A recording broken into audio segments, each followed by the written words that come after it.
Expansion. Water. Yeah. I know I've got a long way to go, but I think if I haven't done what I've done, I'd probably be dead by now. By the way I was eating before, Yeah. uh, Yeah. I love Oportos, but one big thing is soft drink. Yeah. Soft drinks are I'm motherfucker. not gonna lie, I had I had tried to have a can yesterday. I Mm. couldn't drink it. I had to pour it out. Yeah. Yeah. I mean, many years ago. I mean, I'm talking about when I was a teenager, early, like mid teens. I remember going from soft drink, which wasn't an everyday thing. Oh, it was probably every day, but a little bit to then fruit juices, um, and then over to water. And then since then, when I do have a soft drink or whatever, it's like drinking like fucking syrup or some shit. You get what I'm saying? Yeah. The boy's thirsty. But what I say to that is, I remember when we did I did the personal trainer course behind bars. One of the first things they taught us when we began the nutrition component was when you're speaking to your client about nutrition advice, probably the first thing you should tell them to get rid of is soft drinks.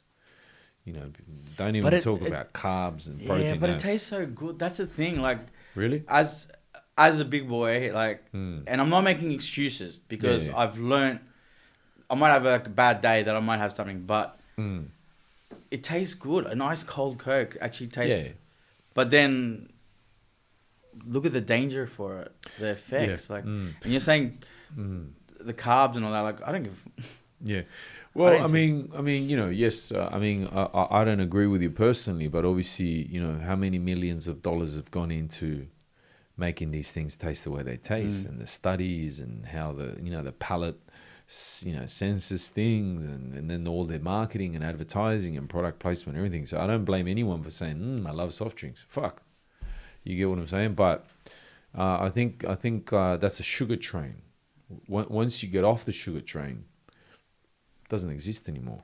But that's the thing that you taught me as well. Like, Yeah. it's what did you say? Like, I have to retrain my Of brain, sort of course, thing. man. Of course. Like Or, anything in life, man. like, You got to because I reset. think it tastes good, but Yeah. now that because I love water.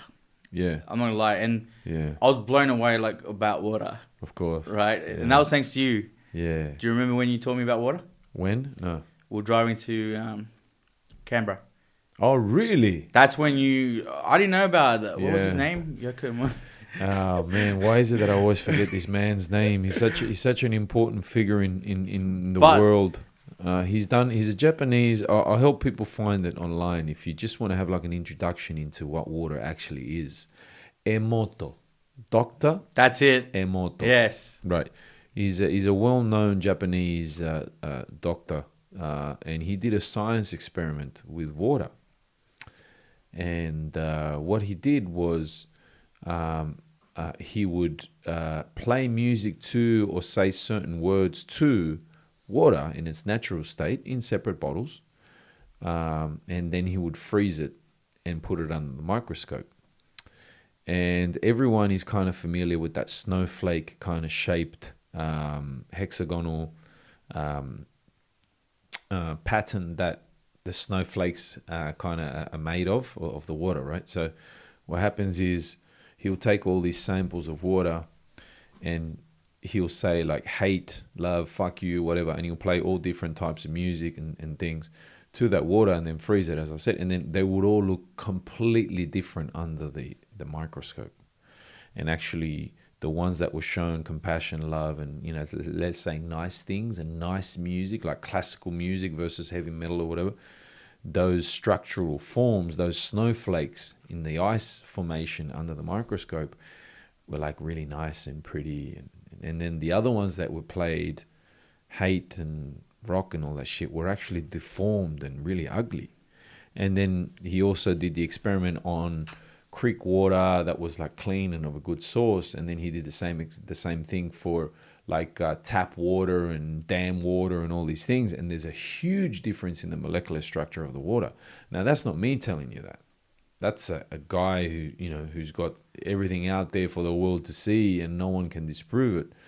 this man, Dr. Emoto. So, Emoto, I welcome everybody out there. It's on YouTube, the quickest of searches, and straight away you'll be hit with all those beautiful images of the water and how different it looks under the microscope after being shouted at. Yeah. So I think that all proves that water is alive, and we need to pay much more attention, 100% and you have been. Yeah. Well, that's it. Like, I learned from you, like, I won't drink tap water. Yeah. I'm sure there's people who can argue with me and say it's good and Sure. this and that. But for me personally, like, I distill the water. Mm-hmm. I put it into mineral Kagan. Is it? Zazen. Thank you. Zazen gravity-fed filter.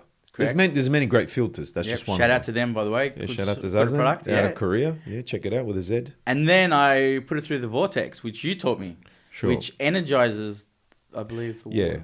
So the 3-step process of the water that we do. So the distiller, and if anyone thinks that tap water is good or safe enough to drink, so over the years and years, I'd welcome you to come to my house and I will show you the bottom of my distillation unit. The smell that comes out of it after you process the water, only 4 liters. The chlorine, it smells like a swimming pool, right? And all the heavy metals and gunk that gets stuck to the bottom of the distiller. I welcome you to come and check it out. But also, I'm sure if you do like the quickest of Google searches, I'm sure there's got to be a million images. So the distillation process removes all of the impurities, all of the bacteria, all of the heavy metals, all of the fluoride, which is a huge one, which is so toxic and poisonous to the body. What do people think that it's safe and good for their teeth? Where did that come from? Is that just doctors saying? Yeah, well, that's dentists saying that. Look, I'm sure they can show studies to prove that. But they could also show studies back in the day that tobacco was safe, that asbestos was safe, and all these things.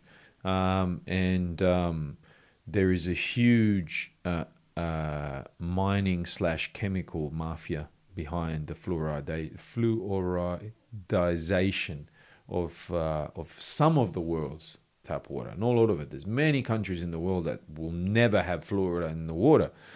Number one, because they know that it's fucking toxic and poisonous. Number two, because there's even treaties on not forcing people to take medication. I mean, if fluoride is so good for you, push the whole nation or continent or world to take fluoride supplements the same way they do with, say, vitamin C and calcium, and all that literature, all that information is out there.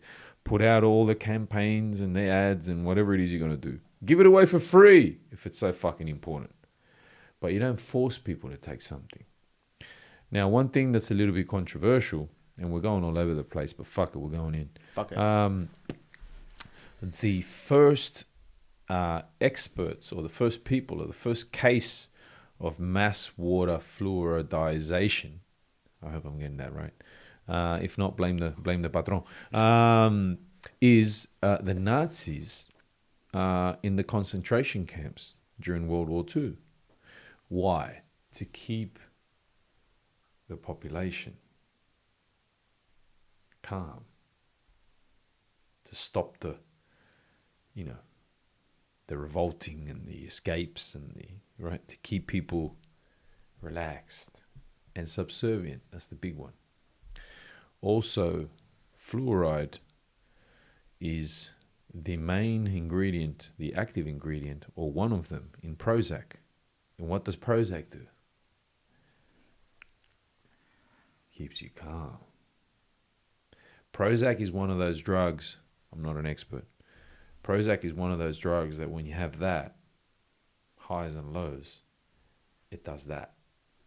It compresses the highs as well as the lows. I mean, many people will say, well, just hit the lows, but the nature, humanity, the human brain doesn't work that way. Fluoride is also the main ingredient in rat poison. What could be good about that?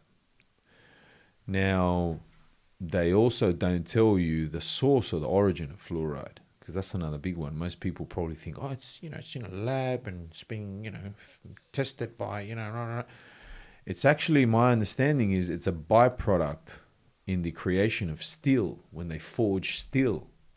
And it's actually an incredibly toxic version of fluoride. So that's what's being put in our water with the excuse But hey, of... we have great teeth. And just one last one, calcifying of the pineal gland, which is the famous third eye, which is the source of many mysterious sources of knowledge all over the world. The pineal gland, we are told, is calcified by fluoride. It's like the enemy. And what does the pineal gland do? The pineal gland is the famous Eye of Horus. The pineal gland is famous, obviously, by the Hindu.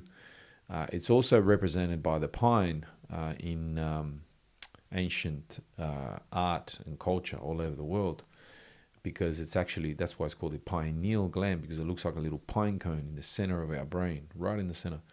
And it's the gland that releases the DMT. Hello, DMT. Welcome to the conversation. Expansion.